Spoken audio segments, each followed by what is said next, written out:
Vote Rejoin EU. Vote Rejoin EU. Well, hello from Brexit Britain. Another report. Here we are, November the 7th, 2025. And Brexit is doing largely what I anticipated it would do. It's basically wrecking the joint. It's destroying everything that it can get its paws on.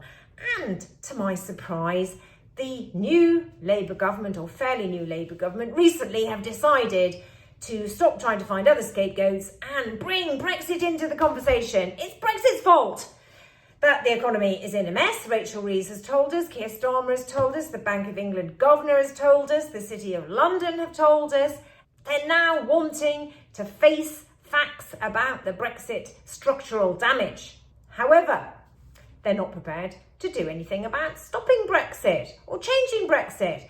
They're just wanting to blame Brexit on the Conservatives and then try and think that they can be blame-free from what they're forcing us to go through.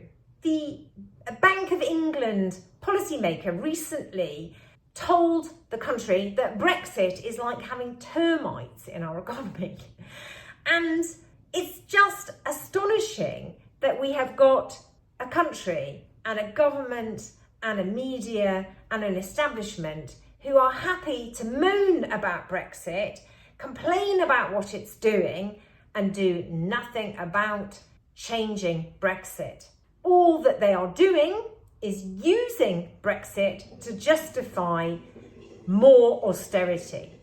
We went through austerity in 2010 when the Conservatives harnessed the financial crisis to shrink the state. That's all they care about. And now we have a Labour government, Labour, who invented the welfare state, doing exactly the same. They want to moan about Brexit to justify more austerity. And that austerity is hurting all of us. It is diminishing our position, our wealth. It's wealth extraction, and the people benefiting from this are global corporations who are seeing that the Labour government is delivering a fire sale for them to come in and buy up British assets cheap. Once these assets are all bought up by global corporations, what will be left of Britain to feel proud of or to feel independent in any way? Because Britain will just be owned by global capital. In the meantime, we have the right wing, Nigel Farage's lot, moaning like crazy that Britain is broken. Well, they broke it, but they're not prepared to admit that they broke it. They want to pin the blame on Keir Starmer and Rachel Reeves. And let's be frank, that is in some ways true, because Keir Starmer and Rachel Reeves could have come into office and actually got rid of Brexit and begun the journey back to getting closer back to the European Union. But there is really a harmony between the Labour Party, as it is being led by Keir Starmer, and Nigel Farage's Reform Party, and the media that is behind that, which is the Murdoch empire, and Paul Marshall's empire, which is GB News, Unheard, and he now also owns The Spectator. And so how will we ever escape this trap? Can we escape this trap? Well, one person who is calling to rejoin the European Union is the new leader of the Green Party, Zach Polanski. And that is welcome news because he is having an impact, and the Green Party are going up in the polls, and he is giving a positive message which is helping to counter the right-wing noise from the other side. But it's not really a strong enough message.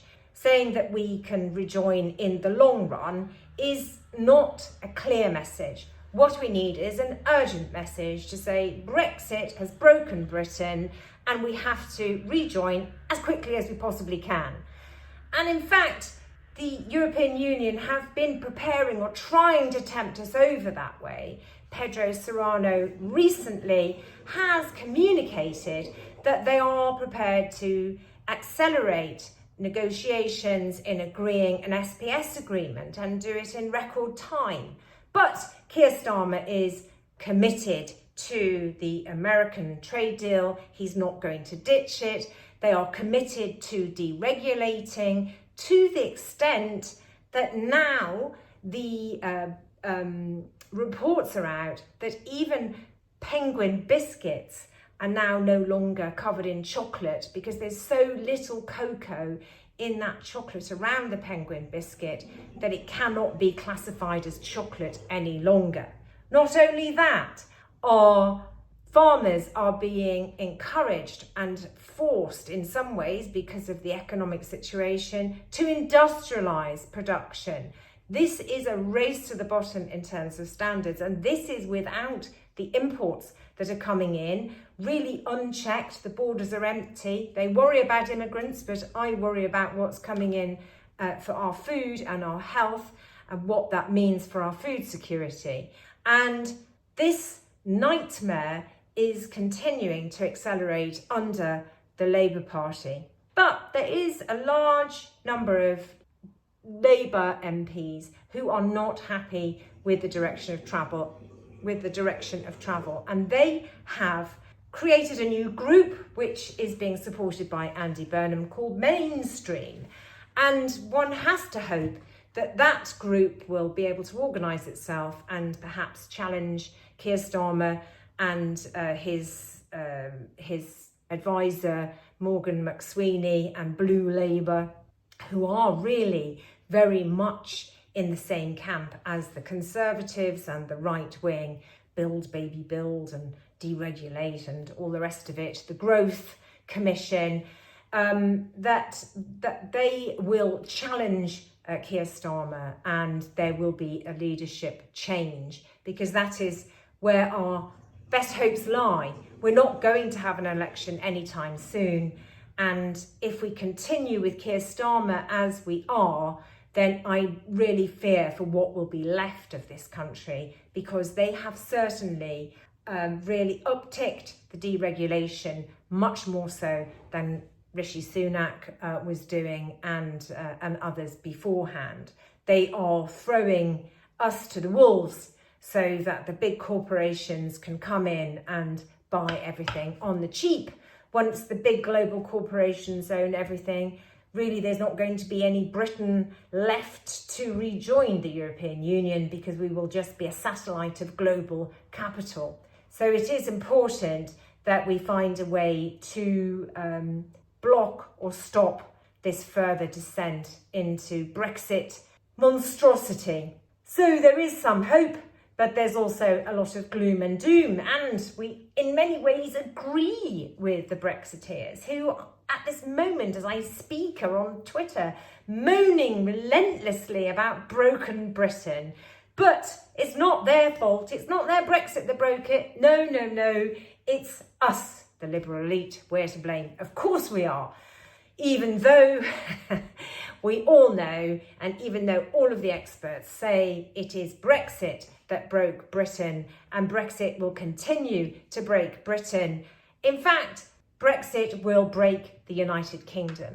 And that is exactly what will happen if Keir Starmer continues in power and continues with this Brexit journey, because Northern Ireland is not going to be able to withstand the pressure of the deregulation. The European Union will actually penalise us for deregulating. The TCA will come under pressure. The Windsor Framework will come under pressure.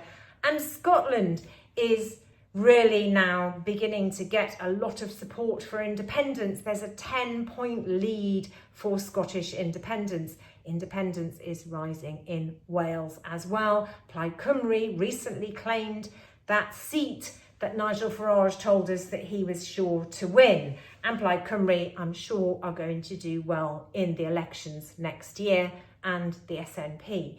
And so this is the United Kingdom breaking up, just as we warned Brexit would do. And there is no recognition of that from the Brexit cabal. And really, Remainers are too soft with the Brexiteers. We should be all of us on Twitter holding them to account and saying, well, you broke it. You wanted this. You insisted on having it. And we are having to put up with it. We didn't do it. We warned you not to do it. But you told us Brexit was going to be brilliant. So why isn't it brilliant? And that is what we should be doing. But at the moment, the X platform is dominated by Elon Musk and by all of the right wing. But I'm still on there trying my best to fight them. Please come back to X and help me win that argument. Anyway, I hope you've enjoyed this week's moan-a-thon, and I look forward to giving you another update in the next few weeks. Vote Rejoin EU.